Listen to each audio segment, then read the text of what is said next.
যে আমাকে যেই আসন থেকে দিবেন না কেন আমি জিতে আসবো। আপনি কি বিশ্বাস করেন যে ফেব্রুয়ারিতে জাতীয় নির্বাচন হবে? যে ইনশাল্লাহ ফেব্রুয়ারিতে নির্বাচন হবে। বিএনপি যদি সরকারি দল হয় তাহলে বিরোধী দল কারা দাঁড়াচ্ছে? জামাত আর এনসিপির মধ্যে ঘনিষ্ঠতা অনেক। বাংলাদেশে এখন নতুন অনেকগুলো রাজনৈতিক দল হয়েছে, বিশেষ করে যে বিষয়গুলো বারবার আলোচনায় আসে এনসিপি যারা আন্দোলনের স্টেক হোল্ডার তাদেরই একটা পার্ট।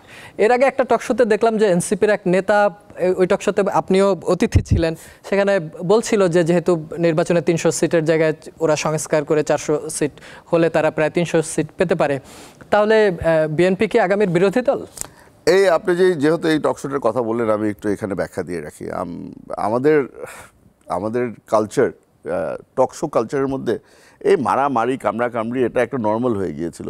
সবাই আমাকে ওই প্রোগ্রামের পরে বললো যে আপনি ঠিক মতো ধরেন নাই কেন। যে ভাই, ওনার যেটা বলার ছিল উনি বলেছে, আমি শুনেছি, সব কিছুতে রিয়্যাক্ট করতে হয় না। আর তারা নতুন নতুন মাঠে এসেছে, তাদের চিন্তাধারা কি ওটাও আমাদের জানা দরকার আছে। উনি আমাকে বলল যে বিএনপি 50 থেকে 100 সিট পাবে। আমি ওনাকে একটা জিনিস বারবার করে জিজ্ঞেস করছিলাম, যেটার জবাব উনি দেননি, বাকি 200 সিট কে পাবে? ওটার জবাব এখন পর্যন্ত পেলাম না। আমি ওটার পরে এনসিপির অন্য নেতাদেরকেও জিজ্ঞেস করলাম যে ভাই, তোমাদের হিসাবটা কি? তোমরা আমি একটু বলো। আমরা যেহেতু ওপেনলি আলাপ আলোচনা করছি, দিতে পারলো না। কিন্তু বিএনপি যদি সরকারি দল হয় তাহলে বিরোধী দল কারা দাঁড়াচ্ছে? আমরা এখন সামনে কাদের সাথে জোট করব ওটা নিয়েও একটা বিবেচনা আছে। তার সাথে সাথে আপনি জামাতে ইসলামী একটা বড় দল আছে, তারাও আশা করি নির্বাচন করবে, 300 সিটের থেকে নির্বাচন করবে। এনসিপি আছে, তারাও হয়তো নির্বাচন করবে যদি তাদের রেজিস্ট্রেশন পেয়ে যায়। ওটা নিয়েও অভিযোগ আছে যে তারা রেজিস্ট্রেশন এত দেরি করে কেন চেয়েছে। আশা করছি যে এই দলগুলি পরবর্তীতে কি হয় আমি তো জানি না, হয়তো তারাও হয়তো একটা বড় জোট করে নির্বাচনে আসতে পারে। আমরা তো যা দেখছি যে ঘনিষ্ঠতা অনেক, জামাত আর এনসিপির মধ্যে ঘনিষ্ঠতা অনেক। তো মনে করছি যে হয়তো তাদেরকে আমরা একটা জোট হিসাবেই দেখব। জামাতের সাথে তো বিএনপিরও একসময় জোট ছিল, বিএনপিরও ভালো সম্পর্ক ছিল। অনেকে মনে করে যে আপনি বা আপনার পরিবারও জামাতের প্রতি কোনো কোনো জায়গায় দুর্বলতা আছে। আসলে কি কোনো দুর্বলতা আছে জামাতের প্রতি? সত্যি করে বলি, জামাতের প্রতি না, ব্যক্তিদের প্রতি অনেক দুর্বলতা ছিল। আমার বাবা সবসময় একটা রোল প্লে করেছে, এটা ওনার পলিটিক্যাল ক্যারিয়ার শুরু হওয়ার থেকে উনি একটা রোল প্লে করেছিল যে উনি সবার সাথে ভালো সম্পর্ক রাখতো। এটা আমি আপনাকে বলছি 90s কথা, তখন আমিও অনেক ছোট। আমি ঘন ঘন দেখতাম যে তোফায়েল আহমেদ সাহেব, সুরঞ্জিত সেনগুপ্ত সাহেব, এনাদের সাথে কিন্তু আব্বার ফোনে যোগাযোগ থাকতো। কারণ রাজনীতি এমন একটা জিনিস যে আপনি পুরোপুরি যদি একা হয়ে যান, আপনি কিন্তু ওভাবে করে কোনো সময় সাকসিড করতে পারবেন না। আমাদের ক্রস দি আয়াল সম্পর্ক রাখা খুবই ইম্পর্টেন্ট। আমি এখন এটা বিশ্বাস করি যে আপনার বিরোধী দলের সাথে একটা ওয়ার্কিং রিলেশনশিপ থাকতে হবে, যেই জিনিসটা ছিল না গত 16 বছর, যে জিনিসটা ছিল না। এই কারণেই সবাই মনে করতো যে সালাউদ্দিন কাদের চৌধুরী ছিল ওই গ্লু যেটা সবাইকে এক করে রেখেছিল। তো চেষ্টা করব, আমি আপনাকে বলে দিতে পারি যে আপনার রাজনীতি কারেন্ট প্ল্যাটফর্মে, কারেন্ট সিচুয়েশনের মধ্যে আপনার কিন্তু ওপেন মাইন্ডেড হতে হবে। আর আমি মনে করি যে আপনি যেটা একটু আগে বললেন যে আমি বোধহয় এখনও তরুণ রাজনীতিবিদ, আমার সাথে হয়তো এই এনসিপির বয়সের একটা কাছাকাছি একটা সিমিলারিটি আছে। তো আমি চেষ্টা করব যে এই গ্যাপটাকে ব্রিজ করার জন্য যদি আমি কোনো কাজে দিতে পারি, আমি ডেফিনেটলি থাকবো। জামাতের বিষয়, হ্যাঁ, আব্দুল কাদের মোল্লা সাহেবের সাথে আমার ব্যক্তিগত একটা খুব ভালো সম্পর্ক ছিল। পরবর্তীতে আপনি জানেন যে এই আইসিটির কারণে তাদের বাকিদের সাথেও আমার প্রতিদিনই দেখা হতো, তাদের সন্তানদের সাথেও আমার যোগাযোগ আছে, আমি তাদেরকে বন্ধু মানি। তো পলিটিক্যাল রিলেশনশিপ একটা জিনিস, পার্সোনাল রিলেশনশিপ আরেকটা জিনিস, আপনার দুটোটাই কাজে লাগাতে হবে। বিএনপি তরুণ নেতৃত্বকে কিভাবে দেখে? কারণ বিএনপির আমরা দেখেছি, বিএনপির এখন দুইটা পার্ট হয়ে গেছে, মুরব্বী বলি আমরা যারা, মুরব্বী নেতৃত্ব আর হচ্ছে তরুণ নেতৃত্ব। নিশ্চয়ই আগামীর বাংলাদেশে তরুণ ভোটারের সংখ্যা প্রচুর। আপনারা যারা তরুণরা বিএনপির রাজনীতিতে, ধরুন এখন তারেক রহমানের উপদেষ্টা হিসেবে মাহাদি আমিনের মতো লোকজন কাজ করছে, আবার মাহাদি আমিনকেও আমরা শুনছি ভেতরে ভেতরে মুরব্বীরা অনেকে পছন্দ করছে না, যে একটা ছেলে মানে ওইরকম বলে যে চ্যাংরা ছেলে হুট করে এসে এত দূর চলে যাবে, এটা মেনে নেওয়া যায় না। এই বিষয়গুলো হওয়া উচিত কিনা? যেমন আপনি বলেন যে আপনি কর্মী হিসাবে পরিচয় দিতে স্বাচ্ছন্দ্য বোধ করেন, নিশ্চয়ই কর্মীরা এই বিষয়গুলো থেকে তাদের শেখা উচিত। এখন বিএনপির এই জায়গাগুলো থেকে ইগোয়েটিক প্রবলেম বা এই জায়গাগুলো সলভ হবে কিনা? দেখেন, আপনি যদি পলিটিক্স করেন, ইগো ছাড়া পলিটিক্স করা যায় না। আমি যদি এখন বলি আপনাকে যে আমি নির্বাচন করতে চাই, আর আমি যদি আপনাকে বলি যে জানি না জিতবো কি জিতবো না, এটা কিন্তু পুরোপুরি মিথ্যা কথা হবে। আর আমি আপনাকে বলেছি যে আমি চেষ্টা করি যতদূর সত্যি কথা বলার জন্য।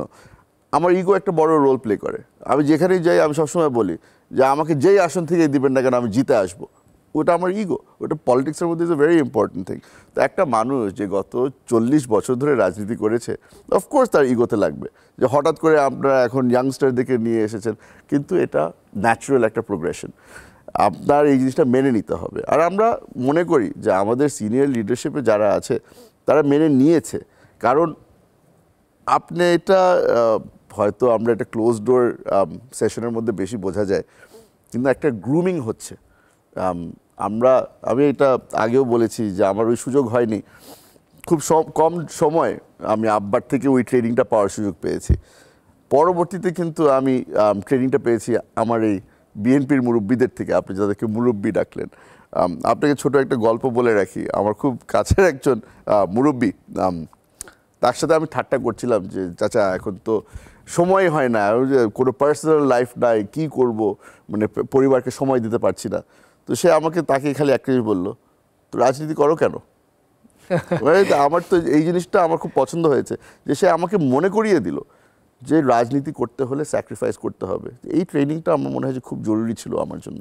বাংলাদেশের রাজনীতিতে নারীদের অংশগ্রহণের জায়গাটা এখনো তুলনামূলক কম। আগামীর রাজনীতিতে নারীদের অংশগ্রহণ কিভাবে বাড়ানো যায়, বা বিএনপি নারীদের অংশগ্রহণ, ইয়াংদেরকে, একাডেমিশিয়ানদেরকে আরও তাদের অংশগ্রহণ বাড়ানোর জন্য কি কোনো উদ্যোগ নিতে পারে কিনা, বা আপনি তরুণ নেতৃত্ব হিসাবে কি মনে করেন? আমরা বর্তমানে বুঝতে পারছি না যে নারীদেরকে কতটুকু আমরা রেসপেক্ট জানাবো, কতটুকু আমরা সাহায্য করব, আর কতটুকু আমরা ইন্ডিপেন্ডেন্স দিব। আমি আমার ব্যক্তিগত ওপিনিয়ন আপনাকে আজকে দিচ্ছি। আমরা যদি ইকুয়াল রাইটস চাই তাহলে এই কোটা সিস্টেমের থেকে আমাদের বের হয়ে আসতে হবে। আমার মনে হয় না যে এখানে আমার নেত্রী কোনো সময় কোনো কোটা সিস্টেমের মাধ্যমে কিন্তু সংসদে যায়নি। আমার নেত্রী সবসময় ইলেকশন করে সংসদে পৌঁছেছে। তো আমাদের ওই কনফিডেন্স থাকা উচিত আমাদের বাংলাদেশের নারীদের উপরে যে তারা দে আর স্ট্রং এনাফ যে তারা ইন্ডিপেন্ডেন্টলি ইলেকশন করে সংসদে পৌঁছাতে পারবে। তো এই যে 50 আসন 100 আসন এগুলো নিয়ে যে ডিবেট চলছে, আই এম ভেরি গ্রেটফুল যে এই আর্গুমেন্টের মধ্যে আমাকে এখনও কেউ টানেনি। তবে আমি মনে করি যে আমাদের যেটা করা উচিত, আমাদের নারীদেরকে আরও ইন্ডিপেন্ডেন্ট করার জন্য তাদের রাইটস আরও বাড়ানো উচিত। আমি খুব সারপ্রাইজ ছিলাম যখন আমাদের উইমেন্স রিফর্ম কমিশনের যে রিপোর্টটা এসেছিল। হ্যাঁ, কিছু কিছু জায়গায় আমি তাদের সাথে দ্বিমত করেছিলাম, তবে মেজরিটি রিফর্মগুলোর সাথে কিন্তু আমি একমত ছিলাম। আমাদের ইয়াঙ্গার জেনারেশনটা এটার বিরুদ্ধে কেন চলে গেল, এনসিপি এটার বিরুদ্ধে কেন চলে গেল, ওটা আমি ঠিক এখনও বুঝতে পারিনি। আমার মনে হয় যে এটা নিয়ে আরেকটু চিন্তা করা উচিত ছিল। আর আশা করি যে সামনের ইলেকশনের পরে অন্তত যখন আমরা বাংলাদেশের মধ্যে একটা ডেমোক্রেটিক ইলেকশন এবং ডেমোক্রেটিক একটা গভর্নমেন্ট পাবো, তখন হয়তো এই জিনিসটাকে আবার রেজ করা উচিত যে আমাদের এই রিফর্মগুলোকে তাড়াতাড়ি করা যায় না কিনা। তারেক রহমানের সাথে লন্ডনে ডক্টর ইউনূসের যে বৈঠক হলো, এই বৈঠকের পর রাজনীতি অনেকটাই সাদামাটা হয়ে গেছে, এরকমই মনে হচ্ছে।